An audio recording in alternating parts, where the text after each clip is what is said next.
आज का जो टॉपिक है हमारा वो है क्लास 12th का बहुत ही प्यारा टॉपिक जिसका नाम है फैशन डिजाइन व व्यापार। और क्लास 12th में ये जो टॉपिक है आपके अन्य सभी परीक्षाओं में भी पूछे जाते हैं, तो उसमें आपको थोड़ी सी हेल्प मिलेगी और प्लस यूपी बोर्ड की क्लास 12th के बच्चों के लिए बहुत हेल्पफुल होगा ये। तो हम बात कर लेते हैं कि जो हमारा फैशन है, फैशन का मतलब क्या होता है। फैशन का मतलब होता है कि यह एक प्रकार की शैली है या शैलियों का समूह भी कह सकते हैं जो किसी एक समयावधि तक चलती है। जैसे कि हम समझ लेते हैं कि कभी कभी आप जब समीज सलवार की बात कर लीजिए तो आप प्लाजो पहनने लगते हैं, आप चूड़ीदार सलवार पहनते हैं या विभिन्न प्रकार के स्कर्ट होते हैं आपके, या गाउन होता है, या फिर और भी बहुत सारे डिजाइन जो डिजाइनर आपको बनाकर देते हैं। तो कोई भी एक डिजाइन एक निश्चित समयावधि नहीं कह सकते, कुछ समय के लिए होते हैं, फिर वो क्या होते हैं, डाउन हो जाते हैं, फिर दूसरा फैशन या दूसरा स्टाइल हमारा आ जाता है। तो फैशन क्या है?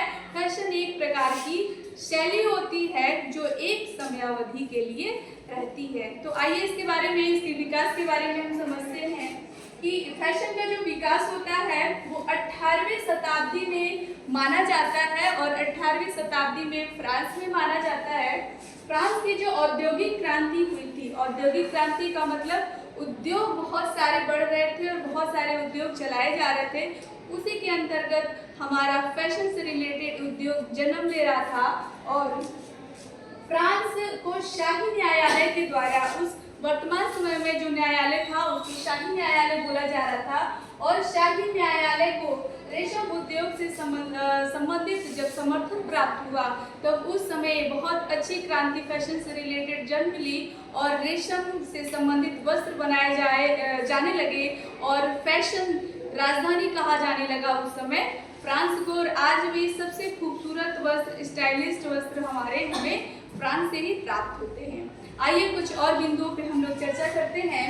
जो फैशन का विकास होता है उसी के अंतर्गत 1849 में एक डेनिम नामक परिधान का विकास होता है। और आपको जान के ये हैरानी होगी कि 1849 में जब डेनिम आया, जिसके आविष्कारकर्ता थे लेवी स्ट्रॉस, यह जो डेनिम होता था, ये जो मालगाड़ियाँ होती हैं या सामान ढकने वाले जो चीज़ें होती हैं, उस समय उस डेनिम वस्त्र का प्रयोग किया जाता था जो लंबे समय तक चलता था। और इसके लंबे समय तक चलने की वजह से, जल्दी न फटने की वजह से ही इससे लेवी स्ट्रॉस के दिमाग में एक आइडिया आया कि क्यों ना इससे जो हमारे काम करने वाले मजदूर हैं उनका पैंट बनाया जाए या उनके पहनने की परिधान बनाया जाए तो जल्दी न फटे और लंबे समय तक चले, जो डेनिम जीन्स के नाम से आप लोग आजकल पहनते हैं।